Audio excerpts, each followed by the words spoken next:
有人在草地上找到一个鸡笼捏捏乐，轻轻一捏，里面就会出来一只小鸡。把它剪开，还在里面发现一个全身镶满钻石的小鸡。据说中午12点把它放在鸡窝里，还会生出珍珠鸡蛋，实在太神奇了。我的妈呀！这种鸡笼捏乐中，据说有可能找到钻石小鸡，而且这钻石小鸡还能生出珍珠鸡蛋。走走走，我也出去找找。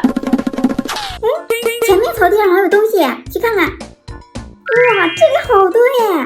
有一个蓝色的，2个黄色的，这还有3个不同颜色的。宝宝们，我回来啦！在草地里找到6个小鸡笼捏了。你们看这小鸡笼的珠子编的是不是挺逼真的？我们捏一下，看看里面会不会出来小鸡啊？哇，真的有哎！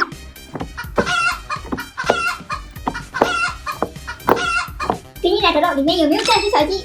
先来一个黄色的。你们看，它头上还有个鸡冠，这还有2个翅膀，还有蝴蝶结，好漂亮啊！它下面看像刚出生的小鸡一样。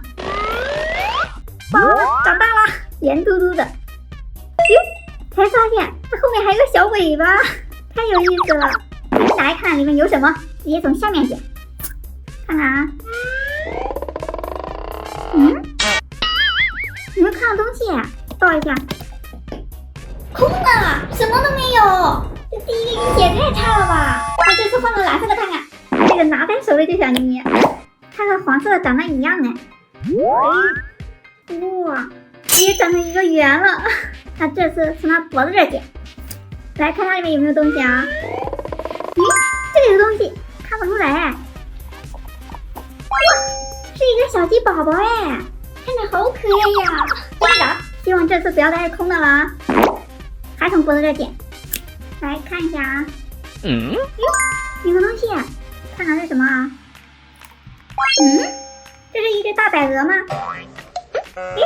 不太像啊，这应该是个白母鸡。这小鸡和母鸡都有了，怎么还没有钻石小鸡呀？继续找，直接捡，看看啊。这里有东西，有个袋子。哇，这里面竟然是个盲袋，打开看看有什么？哇，是个戒指，上面是个派大星，还有2个花朵。戴上看看啊。还挺好看的耶。来，我们接着找，从下面捡，看看有没有啊？这里面有2个哎，这是什么呀？是2个刚孵出来的小鸡。但这个小鸡的嘴巴怎么这么大呀？把它们2个放在母鸡这里，最后一个了，能不能找到钻石小鸡就靠它了。这个粉色的还没有拆过呢，希望还能带来好运。先捏一捏，缓解压力。来，让我们看看有没有啊？有没有钻石小鸡呢？哇，好像是钻石哎！拿着看看，真的找到钻石小鸡了！看这满身的钻石，太闪了！来，我们把它放在鸡窝里，看看能不能生出珍珠鸡蛋。Later， 时间已经到了，打开看看啊。我这小鸡生出来了，怎么是一种普通的鸡蛋呀？